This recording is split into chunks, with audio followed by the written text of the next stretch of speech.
नजर हाटी दुर्घटना घटी। तर हा रोड मित्रांनो रायडिंग साठी बिलकुल नाहीये।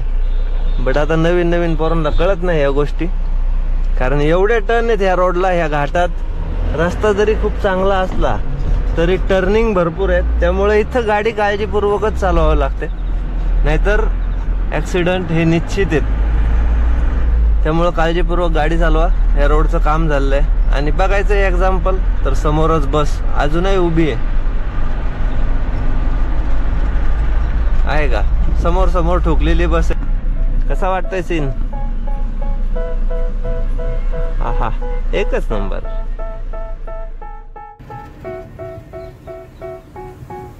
They tell me that I'm never gonna make it. They want me to do something that could make sense. They hate when I keep dreaming I'll be famous. But I don't give a fuck. तर या मित्रांनो मस्त मस्त गरम गरम वडापाव खायला।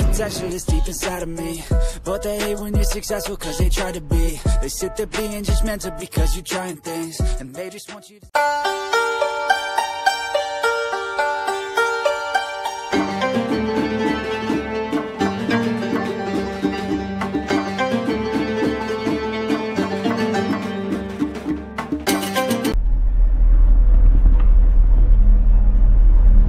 वाटतोय मित्रांनो आपला मुळशी पॅटर्न। तर सगळ्यांना गुड मॉर्निंग, जय शिवराय आणि श्री स्वामी समर्थ। मित्रांनो आता ह्या सिरीजला नाव काय द्यायचं? अहमदाबाद सिरीज द्यायची, गोवा द्यायची की लोटे MIDC द्यायची? कारण इथं पण आपण 2 फुल लोड घेऊनच निघालोय एकत्र करून मुळशी प्लस गोव्याला, आणि आपली ट्रिप सुरू झालेली आहे अहमदाबाद वरतून। अजूनही 500 ते 600 किलोमीटरचा मित्रांनो आपला प्रवास आहे वन साइडचा। तर निघालोय। सकाळ सकाळी पार्टीवाल्यांनी पण फोन केलता निघाले की नाही, म्हणलं निघालो। तर म्हणतो मी लोकेशन बघतोय दादा तुमचं अजून जागेवरती। म्हणलं आता काय करणार, निघालो म्हणूनच सांगणार ना। गाडी पुसत होतं ऍक्च्युली त्यावेळेस। तर केली मित्रांनो आपली मस्त अशी सिरीज सुरू।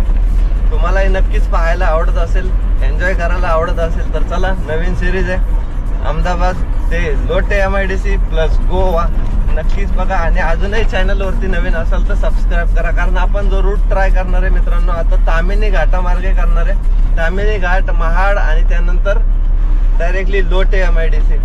तर 200 किलोमीटरचा प्रवास आहे, टोल काय याला लागणार नाही, आणि डिझेल टँक आपण रात्रीच फुल करून घेतला होता। तर चला घेऊया गणपती बाप्पाचं परत एकदा नाव आणि करूया आपली जर्नी सुरू। बोला गणपती बाप्पा मोरया।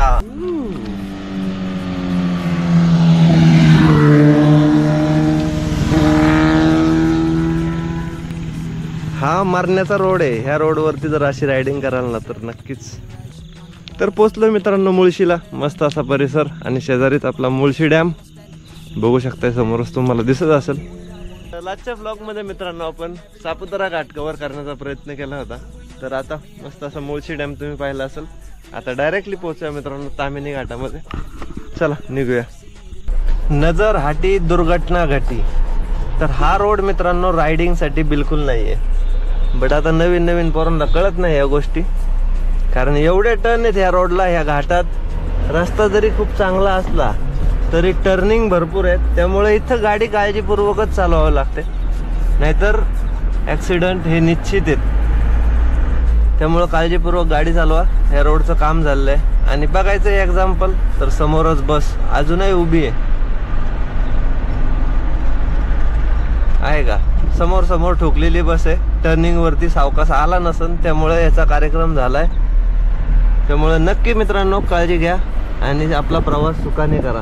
त्यामुळे शक्यतो घाटामध्ये लाईट आणि मॅप या दोन्ही गोष्टी ऑन करायच्या। त्या बघा, त्याला माहिती जागा कमी आहे त्याने लाईट दिली, हे गरजेचं असतं। बट बऱ्याच जणांना कळत नाही, शक्यतो कारवाल्यांना, टू व्हीलरवाल्यांना या गोष्टी लक्षात येत नाही। ते आपले धुनमेच चालतात। मग कशी तुम्ही पाहिला असेल टू व्हीलरवाला कसा सनाट चालला होता। चला पाया पडून येऊ। भरपूर वेळा आपण अगरबत्ती लावायला जातो इथं, आता पण अगरबत्ती लावून येऊया। महादेवाचं मस्त असं मंदिर आहे।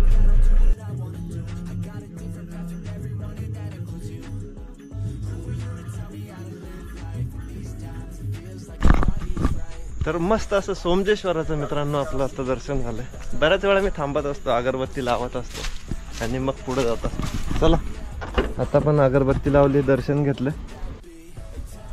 करूया मित्रांनो तामिनी एन्जॉय। चला पोहोचूया डायरेक्टली आता घाटात। आज आपलं नशीब एवढं जोरात आहे मित्रांनो की आपल्याला बिलकुल असं धुकं लागलेलं नाही घाटामध्ये.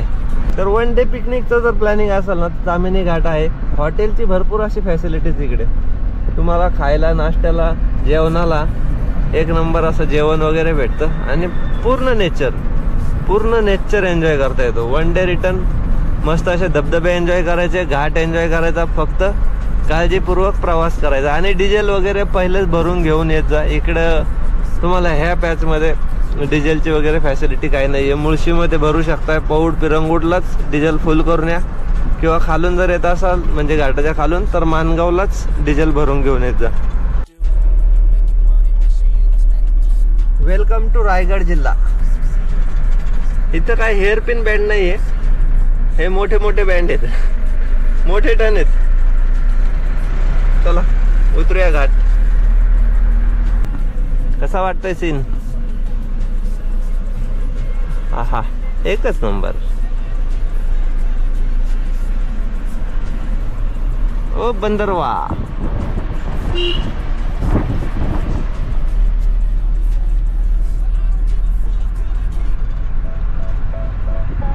पूर्ण कडा आहे की नाही?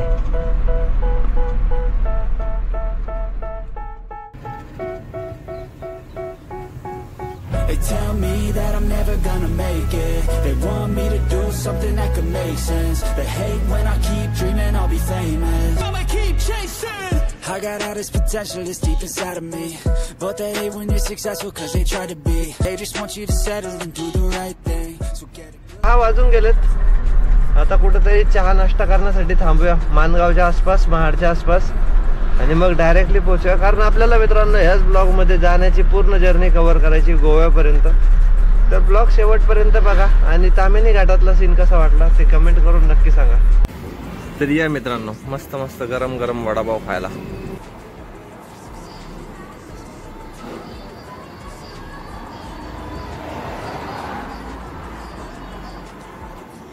तर आपल्याकडं टाइम कमी आहे त्यामुळे फटाफट नाश्ता करायचा आणि फटाफट पोहोचायचं. चल वडापाव संपून चहा घेऊ आणि निघू डायरेक्ट. NH66 इथं लिहून आलाय. नाश्ता 40 रुपयात झालाय आपला. आता तेवढ्यात पार्टीवाल्याचा पण फोन आला होता की बघा किती वाजेपर्यंत पोहोचणार. बोला साहेब कमीत कमी 12:30-1 वाजेपर्यंत पोहोचणार, कारण 90 किलोमीटर राहिलेले आपल्या अजून. कारण पुढं महाड आणि महाड नंतर मग कशेडीचा घाट चढायचा आणि मग लोटे MIDC. तर चला मित्रांनो थोडं खेचावंच लागणार आहे, त्यामुळे पटकन आता महाड क्रॉस करू, घाटातला टनेलने जाऊ. कारण टनेलचा रोड चालू असल्यामुळे आता काय वरती घाट चढायची, नागिन डान्स करत जायची गरज नाही लागत. Sit there, bitch, don't slack off. Wake up every morning, make a good impression on your boss. Don't do anything that I wouldn't do. And when you're making money, make sure you times it feels like nobody is right. Yeah, so I'ma figure out what else we succeed and then invest all of my time into that. चला थांबूया. पुढे घे पुढे घे पुढे घे ना. एकदम मजेत. मी बघितलं तुम्हाला हॉर्न दिलेला. हा मी पाहिलं, म्हणलं हॉर्न मारताय ना. नाव काय दादा आपलं? हार्दिक पवळे. हार्दिक पवळे. तर दादांची ती गाडी आहे बघा आपल्या बाजूला, इंट्रा 2030. ते पण निघालेत गोव्याला. आणि एक महत्वाची गोष्ट सांगू का, ही आपल्या शंतनू दादांचे फ्रेंड आहेत. त्यांनी आपली गाडी ओळखली, आवाज दिला आणि मग इथं थांबलो. तर ताईंकडे आता चहाची ऑर्डर दिली आहे. तर चला चहा घेऊया आणि दादांबरोबरच प्रवास होईल. आम्ही लोटेत ते रत्नागिरीत 7-8 किलोमीटरच लोकेशन राहिले जिथं आपल्याला पहिला लोड सोडायचा आहे. तर समोरच मित्रांनो दीपक कंपनी दिसत असेल.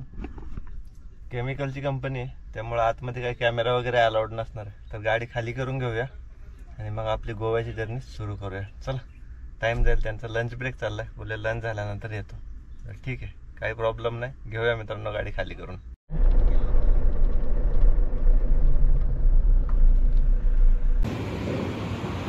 डबा दिसतोय की नाही समोर?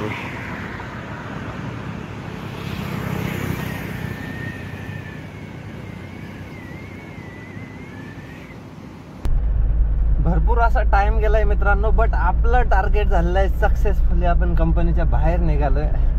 आता काय सांगू तुम्हाला, आज मला माहितीये मी कसं प्लॅनिंग केलं आणि फायनली गाडी खाली करून आताशी बाहेर. पेपर ऍक्च्युली लेट झाला आपल्याला रिटर्न येताना, काहीतरी पीओचा प्रॉब्लेम झाला होता, त्यामुळे आपण कंपनीच्या आतमध्येच थांबलो लागलो. 1934 ज्यावेळेस होती ना त्यावेळेस मी फक्त प्रॉफिट वाली ट्रिप मारायचो, बाकी पार्ट लोड वगैरे ह्या गोष्टींवरती जास्त डोकं देत नव्हतो. बट आता आपल्या गाडीला EMI आहे म्हटल्यावरती आपण ह्या सगळ्या छोट्या छोट्या गोष्टींचा विचार करूनच ट्रिपा बनवतोय. आणि जर तिथं थोडं जरी आपल्याला वाटतंय डाऊटफुल आहे तर तिथं पार्ट लोडला मॅनेज करून पुढे जाण्याचा प्लॅनिंग करतोय. तर असेच प्लॅनिंग करावे लागतात मित्रांनो. आणि मी एकटाच करतोय असं नाही, जेवढे पण जुने ड्रायव्हर आहेत लाईनवरती चालतायत, चांगले अनुभव आहेत, त्यांना 5-5, 6-6 वर्ष ज्यांनी गाडी धंद्यामध्ये केले, 10-10 वर्ष, ते सगळे असा बिझनेस करतात आणि त्यामुळे ते सर्व्हाइव्ह करू शकले. कारण सध्या मार्केटची जी कंडिशन झालेली आहे ना, जे कमी रेट घेऊन पळणारे पोरं आहेत किंवा नवीन असं प्रत्येकाला वाटतं की मी गाडी घ्यायला आणि धंद्यात उतरण म्हणजे मी गाडी धंदा होऊन जाईल. तर असं नाहीये मित्रांनो, त्यासाठी भरपूर असं स्ट्रगल आहे. आणि तुम्हाला ब्लॉगच्या माध्यमातून तरी समजतंय की मी काय काय प्लॅनिंग करतो, कशा ट्रिप मॅनेज करतो आणि कशा ट्रिप सक्सेसफुली आपण करण्याचा प्रयत्न करतो. तर अशा प्रकारचे प्लॅनिंग जर तुम्ही तुमच्या ट्रान्सपोर्ट बिझनेस मध्ये केले ना तर तुम्हाला नक्कीच सक्सेस भेटेल. आणि असेच प्लॅनिंग करावे लागतात. नाही तर कमी रेटने गाड्या भरत असाल तर पार्ट लोड घुसवण्याचा प्रयत्न करा त्याच्यामध्ये, किंवा पार्ट लोड अरेंज होत नाहीत तर पार्ट लोड कसे शोधायचे, ह्या सगळ्या गोष्टी मित्रांनो भरपूर शिकण्यासारख्या असतात. आता आपल्या ब्लॉगच्या माध्यमातून तुम्हाला या सगळ्या मी त्यामुळे डीपली सांगण्याचा प्रयत्न करतो की तुम्हाला कुठेही अडचण नको यायला.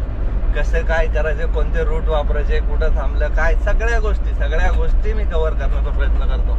तर चला, भरपूर असं स्ट्रगल आहे. आणि इथून मित्रांनो आपल्याला अजूनही 300 किलोमीटर गोव्याचा प्रवास आहे आणि पुढे अजून 2 ट्विस्ट आहेत, तर ते तुम्हाला पुढे बघायला भेटतील. तर आता फटाफट अंतर कव्हर करून घेऊ, पोहोचू. आता रत्नागिरी लागेल, रत्नागिरी नंतर मग आपलं देवगड नंतर मग आपलं सावंतवाडी नंतर गोवा. तर चला मित्रांनो, जेवण पण उरकून घ्यायला पाहिजे कारण 10 वाजायला आलेत. साई दरबार, कोकणी, महाराष्ट्रीयन, पंजाबी, चायनीज, तंदूर नाश्ता. Okay, no problem. घेऊया आता मस्तपैकी जेवण करून. तर या मित्रांनो, मस्त अशी कोकणी व्हेज थाळी, चपाती, पापड, राईस, 2 भाज्या, डाळ, लोणचं, कांदा, लिंबू. चला जेवण उरकूया. तर 11:15 वाजलेत मित्रांनो. आपले किलोमीटर झालेत अहमदाबाद पासून, म्हणजे जिथून आपण गाडी लोडिंग केली तिथून इथपर्यंत 1135. वाया पुन्हा आल्यामुळे आपल्याला थोडा किलोमीटर वाढलेत. तर काही प्रॉब्लेम नाही, आपण मस्तपैकी डबल रिपोर्ट केलेला आहे त्यामुळे टेन्शन घ्यायचं नाही. तर लागली जस्टच रिझर्वरला लागली आणि आतापर्यंत आपण डिझेल पण 6000 रुपयाचं टाकलेलं आहे टोटली. तर मित्रांनो, आता इथून टोल खर्च थोडा वाचवलाय बरं का, कारण ह्या रोडला टोल लागत नाही आणि मधून सापुताऱ्यामुळे आल्यामुळे तर बऱ्यापैकी तो रिकवर होतो. तर आता पुढे जाऊन डिझेल भरू. मस्त असं जेवण भरलंय, म्हणजे आपलं पोट भरलं. तिने मला सिग्नल दिला की तिचं पोट भरायचं आहे. तर चला पुढे जाऊया, पंपावरती डिझेल भरूया. तर नाव बघू शकताय आणि टायमिंग बघू शकताय मित्रांनो, 12:14 आणि कॉल ड्युरेशन आहे 2 तास 26 मिनिटं. तर रात्रीचे वाजलेले आहेत मित्रांनो 2:45. आपण पोहोचलोय सावंतवाडीच्या जवळ. इथून फक्त एक 60 किलोमीटरचं अंतर राहिलंय, जे की आपण सकाळी क्रॉस करणार आहे. कारण भरपूर अशी झोप यायला लागली होती. मामा निघाले होते छत्रपती संभाजीनगरवरून पुण्याला. त्यांना म्हणलं मला पण अंतर कव्हर करायचं, पण आता काय पर्याय नाही, म्हणून मग 2.5 तास गप्पा मारल्यात. कशाही गप्पा मारल्यात. कारण जागायचं असेल ना तर हा एकमेव पर्याय असतो. तर आता बॉर्डरच्या जवळ आहे, मस्तपैकी आता आराम करू 2-3 तास आणि मग सकाळी उठूया. तर आतापर्यंतची जर्नी कशी वाटली ती कमेंट करून नक्की सांगा. आणि उद्याचा ब्लॉग पाहण्यासाठी चॅनलवरती नवीन असेल तर सबस्क्राईब करा. तर चला मित्रांनो, भेटूया अशाच नवीन एका ब्लॉगमध्ये. तोपर्यंत गुड नाईट आणि जय शिवराय.